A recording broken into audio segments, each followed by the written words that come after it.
Beaucoup de Sfaradim qui sont moitié-moitié. Ça en voie de disparition. Mais ils sont encore dans la moitié-moitié. La génération d'après, ça sera déjà comme Ashkenazim aujourd'hui. Et donc, cette femme a raconté à ma femme que elle a lu un livre sur Anaël. Anaël, c'est les autismes, machin, tout ça. Voilà. Et elle dit à son mari, tu vois, tout ça, et voilà, ma part. Il en voit un peu comme ça, pas trop sérieux. La même nuit, il a rêvé qu'il se faisait juger au Bedin Shel Ma'ala, au tribunal d'en haut. Il s'est réveillé en pleurant et tremblait comme une feuille. C'est un monsieur important, c'est un homme d'affaires, un type solide. Comme une feuille, il tremblait pendant des... Est-ce qu'il avait parlé avant, ça? Hein? Est-ce qu'il avait parlé avant, ce travail? Peut-être, je sais, mais ok, moi je te parle maintenant de Bedin Shel Ma'ala, Python. Ok, t'es pas obligé de te réveiller en pleurant, en tremblant comme une feuille. Bedin Shel Ma'ala, je peux en réveiller toutes les nuits, Bedin Shel Ma'ala. Ok, c'est sympa, et voilà. Nous tous savons qu'il y a Bedin Shel Ma'ala, ça nous fait quelque chose. Ben, moi, quand on m'a raconté ça, ça m'a fait un petit quelque chose, tu vois. Mais quand on réfléchit que... Quand je dis les mots, ça n'a aucune valeur, on va se faire juger par Dieu. Ah. Qui ça fait trembler quand on dit ces paroles-là? Ce que je viens d'expliquer, que pour nous, les notions de Dieu, les notions de jugement, les notions de pas faire une avéra, elles sont très, très évaporées. C'est super, super superficiel.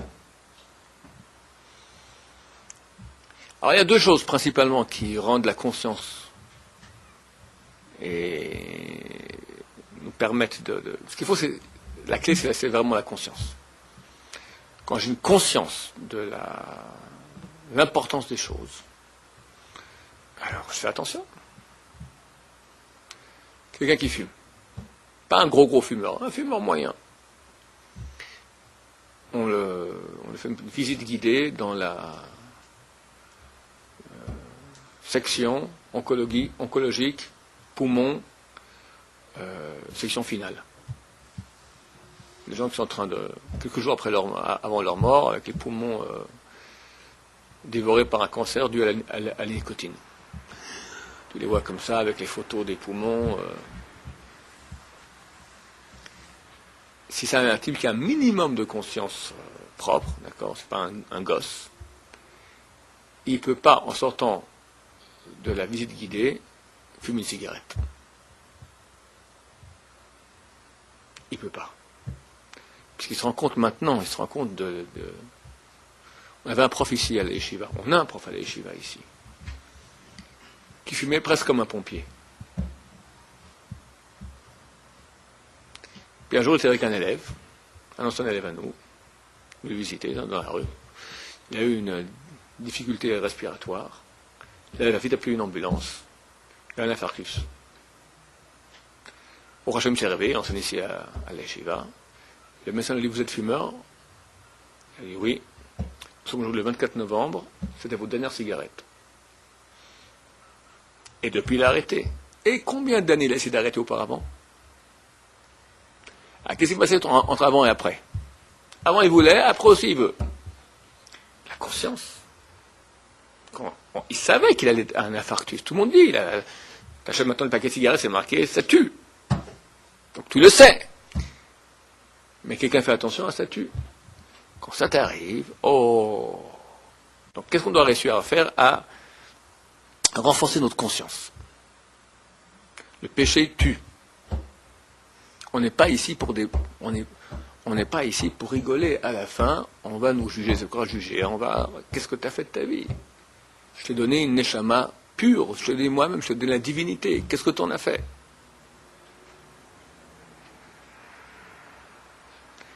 Et ça fait très très peur. Si le type il tremble comme une feuille, ça veut dire que ça fait très très très très peur. J'ai un autre élève, ça me rappelle maintenant. Lui, Yeshiva, elle est encore Mechalel Shabbat. Aujourd'hui, c'est un Avrer, Baruch Hashem. Il voulait voir Dieu.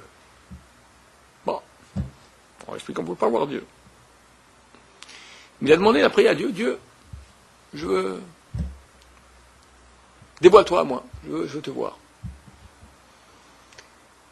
Alors il a rêvé que Dieu allait se dévoiler. Et au moment où Dieu s'est dévoilé, il a été pris d'une panique. Il s'est réveillé en hurlant.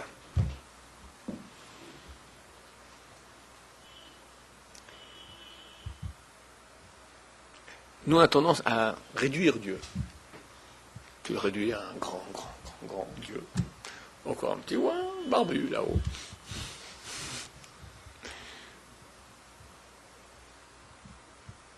Pourquoi quand tu mets ta tête par-dessus le parapet de la tour Eiffel, t'as peur?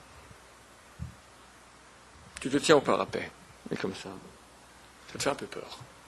Pourquoi? Tu vois, j'ai dit alors. Non, tu ne peux pas tomber. On te tient, tout le monde te tient maintenant, on t'a ligoté. Tu mets comme ça. Je vous raconte encore des histoires. J'ai un fils un peu fou, Baou Hachem, aujourd'hui s'est marié, c'est un peu calmé. Il vient du snapping. Snapping, c'est un truc. D'ailleurs, on a une fois organisé un camp d'été pour la fin du snapping. Bon, pas beaucoup de gens sont venus pour finir.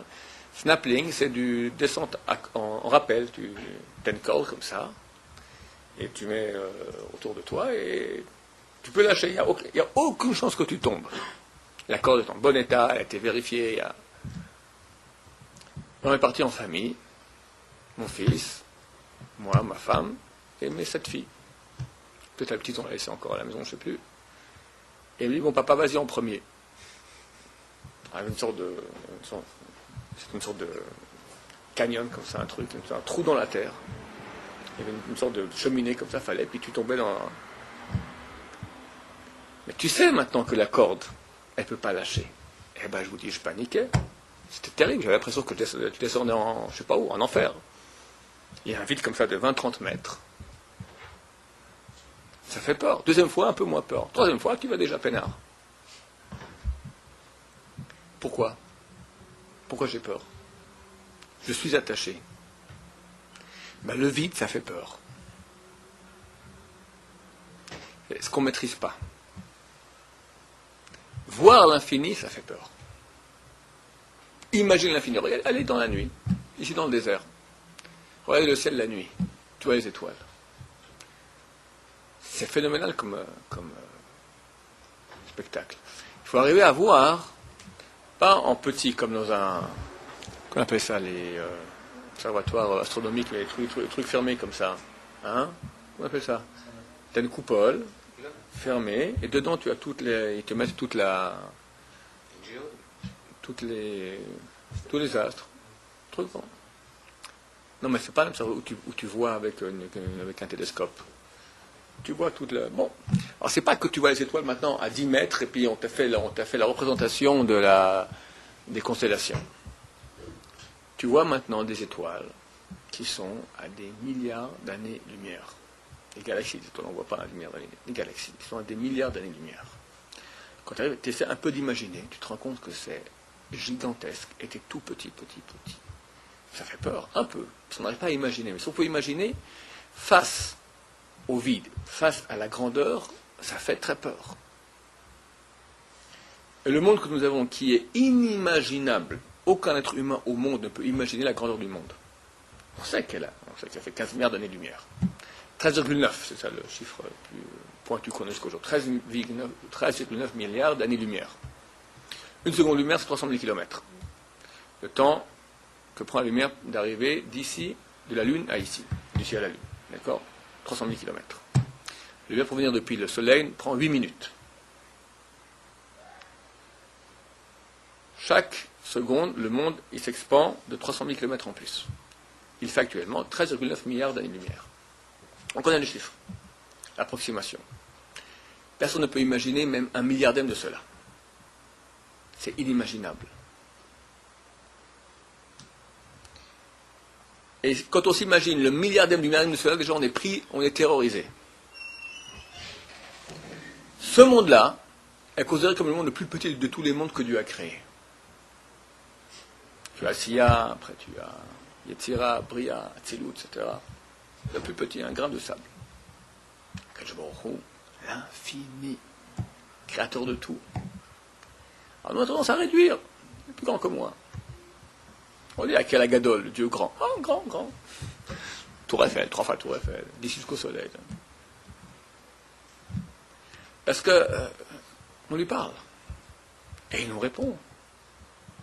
Alors, tu vois, des fois, quand tu fais une prière, ça marche. Donc, copain. Il est plus grand, c'est mon grand frère, c'est mon grand-papa, c'est mon arrière-grand-papa. Mais la réalité maintenant d'un jugement, d'une connaissance de Dieu, c'est une chose qui est terrible. Alors, notre problème, c'est qu'on vit dans l'inconscience. On a vu dans la Haftara cette semaine, Shkurat velo meyain. Ivre, mais pas de vin. On est ivre, on est des ivrognes. Complètement à côté de la plaque. Pendant ces jours-ci de Elul et Yamim Noraim, Dieu fait un grand cadeau qui y a une présence plus puissante. Pourquoi est-ce qu'on ne se rend pas compte de la présence de Dieu? Parce qu'il y a des écrans. En Dieu, nous, il y a des écrans. Principalement dû à nos péchés. Et principalement, les deux principaux, d'accord, principalement dû à la galoute, à l'exil. L'exil de la Shrina, que Dieu n'est pas, sa présence n'est pas claire. Quand Mashiach sera là, ça va être terrible. La présence de Dieu, c'est la raison profonde pour laquelle Béné Israël se sont éloignés de Dieu dans le désert. Ils ne pouvaient pas supporter la présence trop grande de Dieu. Tu ne peux pas bouger. Tu ne peux rien faire. Dieu est là sans cesse dans sa sainteté, sa présence. Le roi est là. Le grand, énorme roi est là avec toi. Tu ne peux rien faire. Tu ne peux pas bailler. Il y avait un rave, un géant de cette génération. J'ai eu la chance de le voir aussi une fois vivant et d'aller à son enterrement. C'est le Admor de Lelov, qui est un très bon ami de Baba Saleh. Le mort de Lelov, à la fin de sa vie, a demandé à faire une Atarat Nedarim, à autoriser les vœux. Il a fait un vœu, il voulait l'autoriser. Quel vœu? Il a expliqué, il faut voir un tribunal rabbinique de 3 personnes, il a expliqué, je souffre d'eczéma. Et ça gratte terriblement. Depuis que je suis jeune, j'ai ces eczémas. Et vu que je ne peux pas me gratter devant Dieu, j'ai pris sur moi, quand j'étais jeune, le vœu de jamais me gratter. Parce que je me suis dit, comment je peux être devant Dieu et me gratter? C'est devant maintenant, pas Dieu, pas un roi, bouche, un nul. Par rapport à Dieu, je ne vais pas me faire flinguer sur Internet. D'accord? Tu es reçu par bouche. Tout à coup, tu feras comme ça.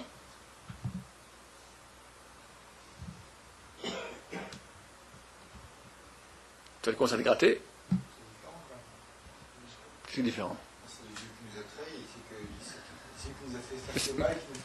C'est qui bouche? Qu'est-ce que c'est? Pourquoi je ne peux pas me gratter devant? Ça me gratte. Je me gratte. Je ne me gratte pas. Pourquoi je ne me gratte pas devant bouche? Explique-moi s'il te plaît. Parce que c'est ponctuel. Ça dure 10 minutes. Mais pourquoi je ne me gratte pas devant lui? Pendant 6 minutes, ça me gratte. Crainte que quoi? Il va me faire une tarte? Qu'est-ce qu'il va me faire, bouche? Il va me mettre en prison? La CIA va m'envoyer parce que je me suis gratté devant lui. Hein? Je suis impressionné. Mais ça me gratte. Je suis impressionné, mais ça me gratte. C'est des conventions. Pas faire ça.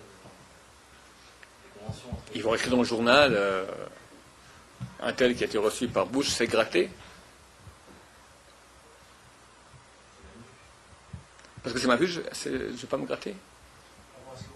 Parce que c'est quelqu'un qui représente quelque chose. C'est le chef de l'Amérique. C'est une puissance.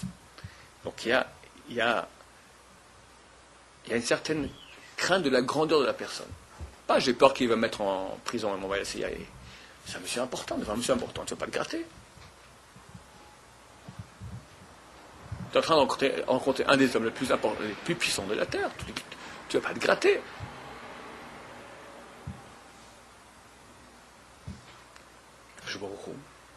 C'est vrai qu'il m'a créé. Mais ça Kadosh Baruch Hu. Melech Adir Vechazak, un roi, c'est ça Rosh Hashanah. Il y a une Noraim, les journées de crainte. Nora, c'est qui inspire la crainte. On ne peut pas venir pépère à Rosh Hashanah. Le Midrash dit que Bnei Israël, ils vont habiller en blanc. Ils se rasent, ils se coupent les ongles. Alors qu'ils vont se faire juger que dans la coutume des non-juifs, quand ils font se juger, ils s'habillent en noir, c'est pousser les ongles, c'est pousser la barbe, il est en deuil. On a confiance en Dieu que notre sentence sera positive. Alors, la confiance, c'est une confiance au niveau du Klal Israël. Il y a une promesse que le Klal Israël va toujours rester. Mais si c'était cette confiance, on devrait être terriblement affecté, aller en noir, terrible, jugé par le Dieu. Par Kjbourou. Il y a une présence divine qui se fait à ce moment-là beaucoup plus grande. Durant, ça commence maintenant à Elul, pour Rosh Hashanah, Kippour, Sukkot, c'est une présence de Dieu très grande.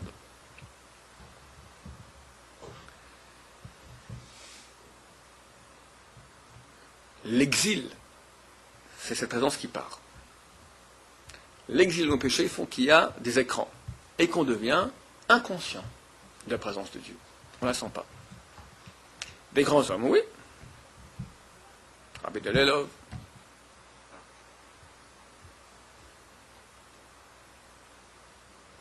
Alors, a dit quand on fait Shema Israël, on ne peut pas bâiller.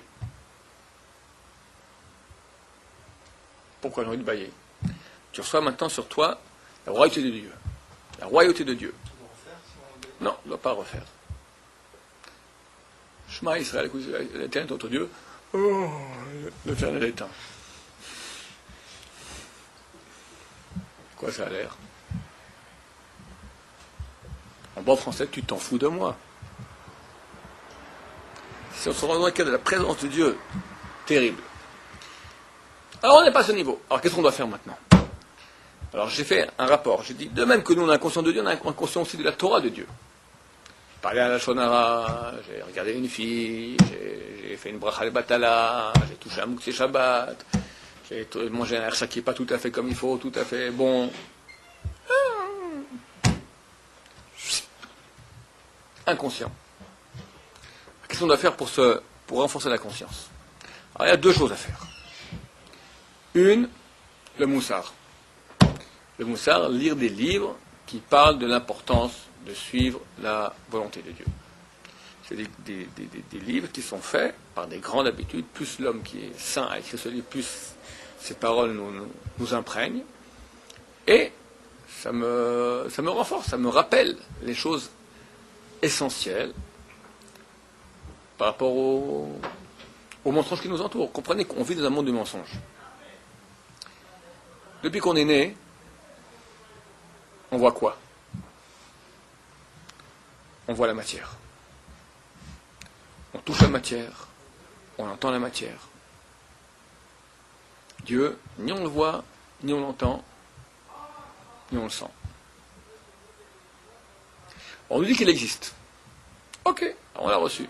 Mais voilà, c'est pas du tangible. Nous prétendons, la matière, c'est du mensonge. Est-ce qu'il y a matière ici? La matière ici? Jérémie, qu'est-ce que c'est ça? Du vide. Pourquoi? Pourtant il fait toc-toc, il me fait même très mal à la main. Illusion. Mais pourtant il y a une illusion. Elle a l'air tangible, l'illusion. Je la vois, je la sens. Tu veux un coup d'illusion sur la tête? C'est l'illusion. Prends une matraque de bois et donne... Alors comment ça se fait? Des forces. De l'énergie. Des électrons qui tournent très vite, qui créent un champ électromagnétique. Et un champ. Ça fait mal le champ, hein? Tu peux toucher le champ, tu peux palper le champ. C'est du vent. C'est rien. Qu'est-ce que c'est? Oui, une énergie. Qu'est-ce que c'est l'énergie? Il y a une source de l'énergie. Donc il est là, Dieu. Il est là. Mais nous, on n'a pas été éduqués comme ça. On ne le voit pas. Qu'est-ce qu'on voit? On voit l'illusion. Mais vu qu'on est né dans le monde d'illusion, et qu'on n'a connu que ça, alors on le prend pour la réalité. Il faut maintenant que notre conscience vienne et nous dise, c'est de l'illusion. La réalité, c'est Kjbourou, c'est sa Torah, c'est mitzvot. Et il faut rappeler ça sans cesse, parce qu'on a tendance à l'oublier. Pourquoi? Parce qu'on vit dans un monde d'illusion. Hitler, il marche non. Je cite dans mes séminaires un passage d'un de ses discours. La guerre pour la domination du monde n'existe qu'entre nous et les Juifs. N'existe qu'entre leur camp et notre camp, entre les Juifs et les Allemands. Tout le reste n'est qu'illusion. Il a copié de chez nous. Ça vient du Zohar. Ce monde-là, c'est un monde d'illusion. Et que la guerre n'est qu'entre le mal et le bien. Nous, on est le bien, eux, le mal. Amalek. Amalek qui peut être Hitler, qui peut être Nasrallah, qui peut être Ahmadinejad, qui peut être... Amalek est dispersé dans tous les peuples. Jusqu'à la fin, et à la fin, il disparaît. Si nos ennemis reconnaissent que ce monde, c'est un monde d'illusion, alors nous, on va tomber dans le panneau. Alors, comment on fait? Moussar. Moussar, ce sont ces livres qui sont là pour te rappeler, attention, tombe pas dans le panneau, il y a une réalité, il y a un Dieu, c'est tout ce qui compte, c'est ça ta vraie vie. Le reste, c'est du vent. Ça, c'est une chose à faire. Deuxième affaire, on a parlé dernièrement, je le répète, deux choses que j'ai déjà répétées. Apprendre les lois qui concernent les péchés éventuels que je serais amené à faire. Quelqu'un il a tendance à parler de la Shonara, qu'il étudie du Moussar sur la Shonara et les lois de la Shonara. Avec tous les détails. C'est impossible, quand tu vas étudier bien, avec une chavruta, si possible, et on a des questions, et on en parle des heures comme ci, comme ça, comme ça. Quand tout d'un coup le truc vient devant toi, vu que ta conscience s'est tellement occupée de ce genre de cas, ça te fait un... Attention, attention. Ah. Le problème, c'est que nous, on ne se rend pas compte, c'est trop rapide. Quelqu'un a tendance à regarder les filles quand ils sortent dans la rue, qui prennent des bouquins, sur Shmirat Einaim, il y a un bouquin extraordinaire, il n'existe pas en français, là, c'est bien qu'on l'auteur aurait dû l'écrire en français, parce que pour qui c'est important si c'est pas pour les Français. Voilà, Rav Aaron Raté. Tarat HaKodesh, la pureté, la sainteté. Bien sûr qu'on l'a. Dedans, il y a tout un passage, Shmirat Einaim, sur les yeux. C'est extraordinaire. Tu ne peux pas, quand tu lis ça, sortir dans la rue, regarder une fille. Impossible. Une demi-heure. Il faut te renforcer de nouveau. Une demi-heure, tu ne peux pas regarder, tu te retiens. En France, une demi-minute. Hein? Dans toutes les chivotes, il y a une demi-heure, entre 20 minutes et une demi-heure de moussard. Ici, il y a mon cours. Ou le cours de Rava Bargel. Et très prochainement, il y aura encore un cours de moussard qu'on va rajouter, du moussard pur et dur, ce qu'il s'appelle. Pourquoi? Parce que vous n'êtes pas de son moment. Il y a non, j'ai fait moi. Là, ils sont censés faire du moussard maintenant les autres. Qu'est-ce qu'ils font? Je ne sais pas où ils sont. Vous n'êtes pas capable de lire les livres. Hein.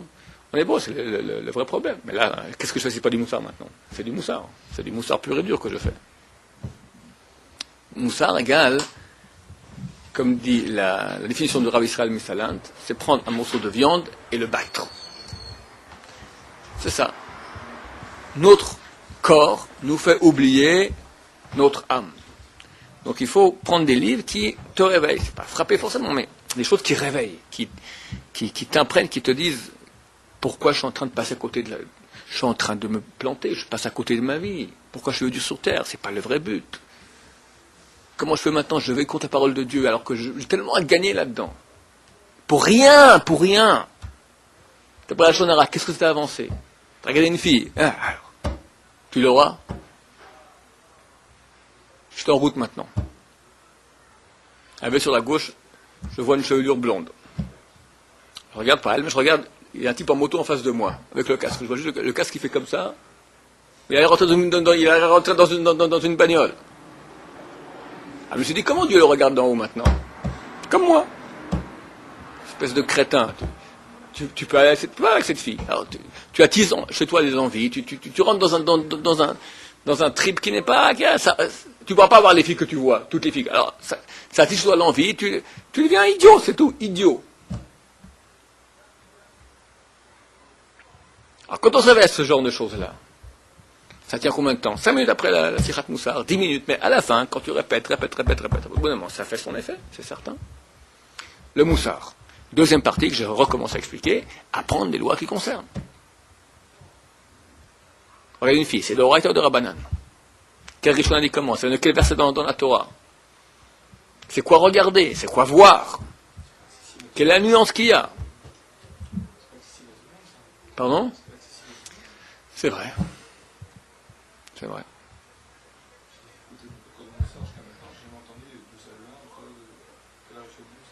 Je suis d'accord avec toi. d'accord avec toi. Je parle pour ceux qui savent étudier. Ceux qui ne savent pas étudier, alors il n'y a plus que les moussards. Ceux qui savent étudier surtout, à ce niveau-là. Ouh. Non? Bah, tu rêves.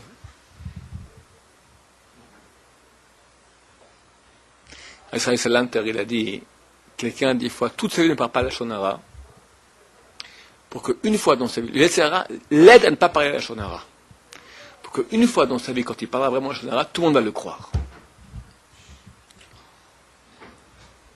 Lui, on sait qu'il va parler la Shonara. C'est un tzaddik, super tzaddik. Une fois, il a parlé la Shonara. Et là, tout le monde a cru et...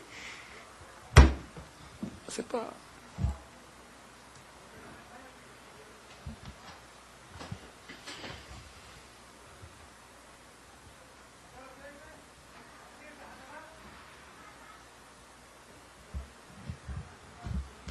Chod Shabbat.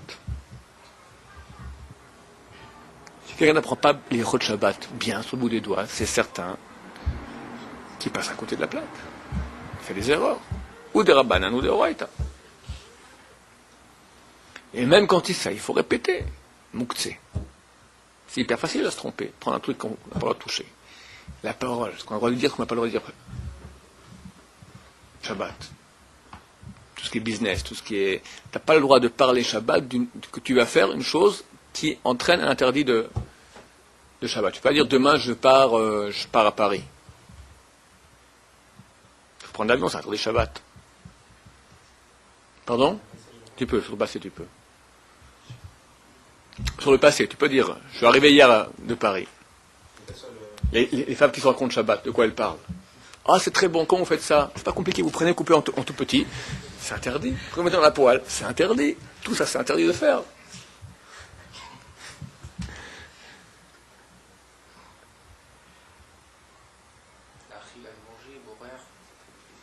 Borer, qui n'a pas bien pris le loi de Borer. C'est certain qu'il se plante, certain. Certain.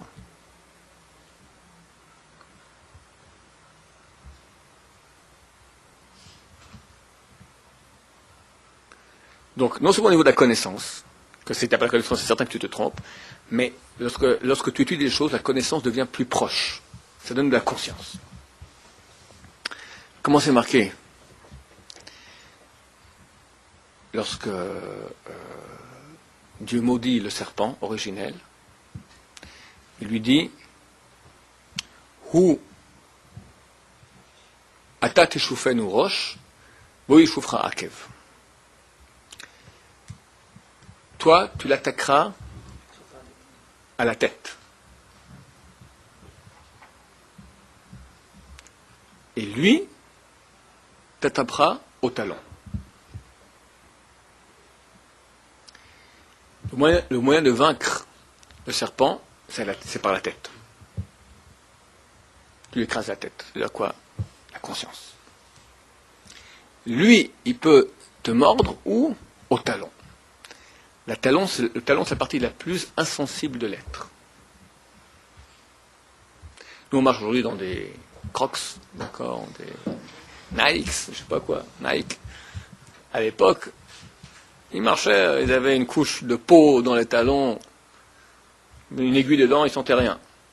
C'était hyper insensible.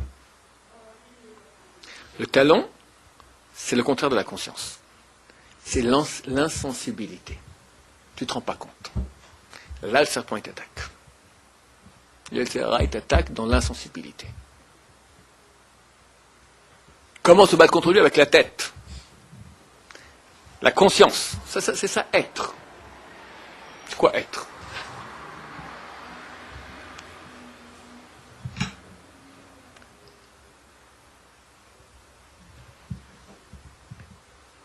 Quand nous disons que nous sommes à l'image de Dieu, Dieu, son nom, c'est celui qui était et sera. Être. Pourquoi nous sommes créés à l'image de Dieu et pas les chiens?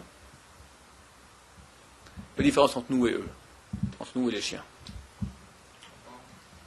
On parle. Ok, on réfléchit. Mais c'est insuffisant. Ça ne veut pas dire que Dieu y parle et Dieu y réfléchit. Le chien aussi, il parle, il s'exprime en aboyant. Il réfléchit aussi, un chien. Conscience de Dieu, pas mal. Mais sans parler de Dieu. Un homme qui n'a pas conscience de Dieu, c'est pas un homme? C'est un homme. Libre arbitre, oui. Non, mais les goïms, c'est pas une théva. Ils ont un libre arbitre, les goïms, bien sûr. Hein? Tout ce qui est abstrait, tout ce qui est spirituel, ça. L'animal, il reste. Qu'est-ce que tu appelles d'abstrait? C'est quoi une notion abstraite? Donne-moi un exemple. La conscience de soi. Bravo.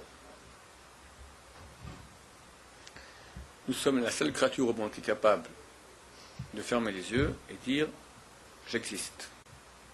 Qui je suis. Je pense que je pense. Aucun chien capable de faire une chose pareille. Impossible. L'animal, il vit ce qu'il est. Chazal dit, c'est très beau, ça rentre bien dans la langue juive. L'homme, valeur numérique 45. Ma, c'est question. Être humain, être un homme, Adam, valeur numérique, c'est ma. Adam égale ma égale quoi? L'essence de l'être, c'est quoi? C'est capable de se poser des questions sur soi-même. Donc j'ai une conscience de moi. L'animal n'a pas conscience de lui. Lui, il vit, il est poussé. Alors on appelle ça behema. Ba-ma. En elle, et le quoi? Ça reste en elle. C'est pas ce qu'elle extériorise et se voit. Elle a un ma. Qu'est-ce que je vais manger? D'accord, que faire? Comme... Oui. Même là, il y a une certaine conscience de soi, il y a une certaine sens d'autoconservation, c'est-à-dire qu'il n'a pas se jeter d'une conscience de soi, c'est-à-dire qu'il a quand même se tuer, quoi. S'il n'est pas conscient de soi, il fait n'importe quoi, il pourrait se... C'est peut-être instinctif, mais... Ouais, j'essaie de trouver le point qui va mettre en évidence la nuance qu'il y a. Il y a aussi le vide qui est le roi, on parle de roi Shtup qui rentre dans la personne, donc il y a un vide qui se crée et vous faites part de découvrir sa conscience et sa propre identité. Et alors qu'on parle aussi de ce vide et sur cette chose qui va nous faire fauter. Ouais, le vide, ce qui nous fait fauter, c'est ce manque de conscience. Si quelqu'un vivait avec la conscience que sa vie est limitée, la conscience aiguë, qu'il a un certain temps à vivre sur Terre, et que ça lui donne un cadeau pour se réaliser vraiment, je dis vrai, c'est tout. Je ne dis ni Dieu, ni rien, je dis vrai. Passe pas à côté de la vérité de ton être. Un homme qui a cette conscience ne ferait aucun péché. Aucun péché. Pardon? Quoi? Non, laisse-moi, je n'ai pas le mérite mitzvah. Laisse-moi. Je sais que si je fais maintenant ça, alors je vais écoper. Et si je me retiens, j'aurai une grande mitzvah, je préfère faire et écoper. Quelqu'un lui dit, écoute, tu vas en boîte, tu vas en enfer. Pas en boîte, tu reçois maintenant une lumière du paradis extraordinaire. Et il a une grande conscience de ça. Il dit, ok, j'ai compris, j'y crois, c'est clair, je préfère la boîte. Parce que, je m'excuse, c'est pas... Il veut pas la Sahara, il veut pas le mérite. Par contre, quand tu dis vérité, là, tu appelles sa conscience de... C'est ça la chose que nous avons. Vérité. Ça, les chiens l'ont pas. Le chien, il a peut-être la conscience de... Comme tu dis, il ne peut pas se dire le mot « j'existe ». Mais il a l'instinct de conservation, on va dire. D'accord? Moi, quand je dis « j'existe », ça va de pair avec « il y a un sens ». Il y a une vérité. S'il y a un sens, il n'y en a pas un autre. Quel est le sens de ma vie? Quelle est ma vérité? Où est la vérité? Comment je peux me réaliser vraiment?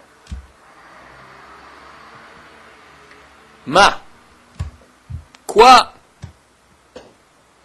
Regardez un gosse. Dès qu'il se met à parler, Mazé, qu'est-ce que c'est? Tout, qu'est-ce que c'est? C'est l'être humain. T'as jamais vu un chien qui demande qu'est-ce que c'est? Qui se pose des questions même, sans formuler. Tu les vois comme ça. Que j'étais le penseur de Rodin, d'accord? Tu vois, un chien comme ça.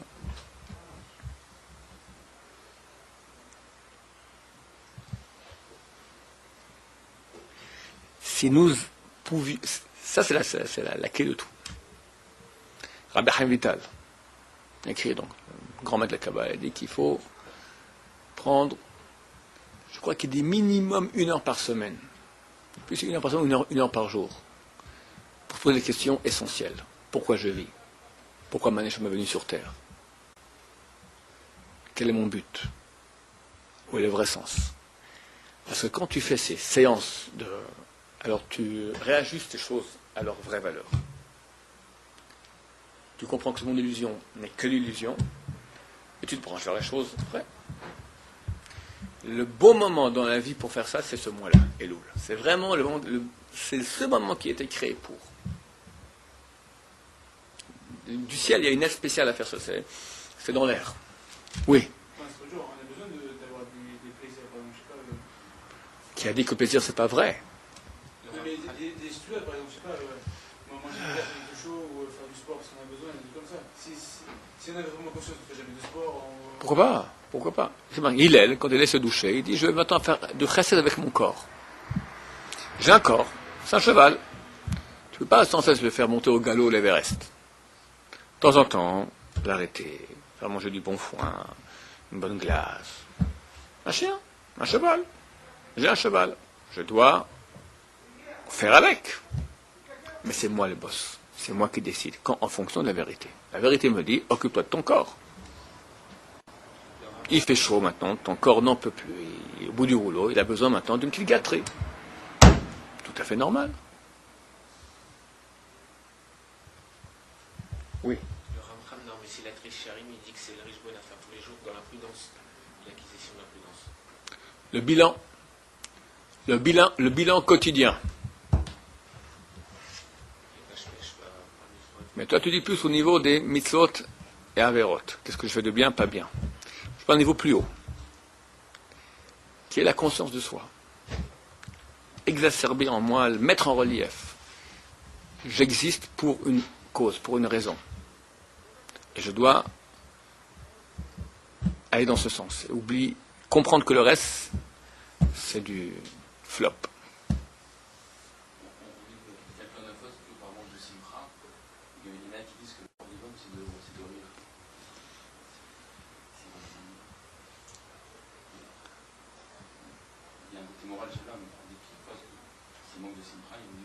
Tu dis que l'homme, s'il faut, c'est parce qu'il manque de simcha, il manque de joie. Après, tu me dis, le propre de l'homme, c'est le fait de rire. Il y a un rapport entre les deux, entre rire et la simcha, c'est pas forcé. On va dire la première sentence, on va analyser la première sentence que tu as donnée, mais qu'il ne reste plus que 2 minutes. On ne faute que c'est par manque de simcha. Oui, c'est quoi qu'est-ce qui provoque la simcha? La vérité. Être. Yudke Vavke. Lorsque je vis intensément, je suis en état de joie. C'est pas un éclatate de rire en se tapant les cuisses. C'est quelque chose d'extrêmement profond, intérieur, qui remplit, qui irradie de joie, de bonheur d'être en relation intime avec Akadosh Baruch Hu, avec la vérité, avec Dieu. C'est très loin de la blague. C'est exactement l'opposé de la blague. La blague, c'est le divertissement. Comme dit Pascal, c'est oublier les raisons du monde. Ma vie est trop sérieuse, la vie est sérieuse. La vérité, il n'y a rien de plus sérieux, c'est la vérité. Alors je veux oublier. Et je rentre dans un monde d'illusions. L'illusion, le cinéma, le théâtre, les blagues. On est obligé de faire avec le Yetzirah. C'est marqué Rabat, donner le cours, Patar Bebedechouta. Il commence son cours avec une blague. Parce que quand je vais parler d'un sujet très important, le Yetzirah, oulala, il n'aime pas ça.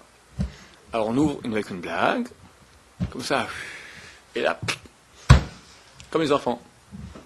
Déjà, quand tu seras papa, voilà, le gosse au début, il boit au biberon. Après, plus de cuillère. Une cuillère, il y a un problème. Dès qu'il a une petite cuillère, il ferme la bouche. Tu lui fais guili, guili, guili, guili, guili, tu lui fais ha ha ha, zoup.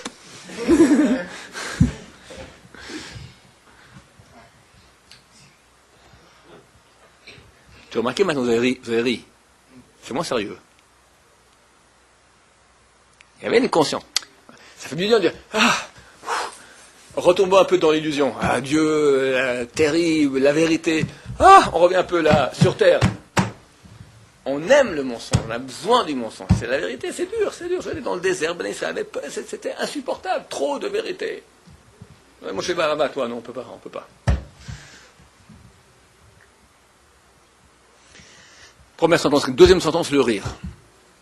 Le rire est provoqué par justement l'inadéquation par rapport à la vérité. C'est une chose profonde, je vais expliquer en 2 mots. Pourquoi les animaux ne rient pas? À part la vache qui rit. Le singe ne rit pas, il a un rictus. Mais il rit pas du tout. Ni la hyène rieuse, peut être très triste d'ailleurs. L'animal ne rit pas. Parce que pour rire, il faut être doué de parole. Le rire, c'est l'inadéquation entre le discours qui est dit et la réalité. La réalité en elle-même, elle n'est pas rigolote du tout, elle est ce qu'elle est. Quand tu dis une chose qui est inadéquate, incongrue par rapport à la réalité, ça provoque le rire. C'est exactement l'expression du mensonge. Je ne dis pas contre le rire, il faut rire, c'est important, le sens du mot, etc. Oui, mais comprendre la source. La source, c'est une inadéquation. Voilà, je vous dis, la vache qui rit, vous rigolez. Parce que la vache qui rit, c'est pas un animal, c'est une vache, c'est un fromage, c'est incongru, aucun animal rit à part la vache qui rit. C'est inadéquat. Ou la blague que je fais aux gosses maintenant, d'accord? N'arrive pas à mettre un truc, alors, et hop, par surprise, on a eu. La chose qui est soudaine, non dans la continuation normale. Vous avez un type qui se balade, avec un smoking très bien, chapeau très honorable, cigare, et par terre une peau de banane. Et il glisse et splatch, il tombe par terre, en plus sur un gros gâteau à la crème. C'est bête. La réalité, elle est très triste. Ça fait peut-être très mal.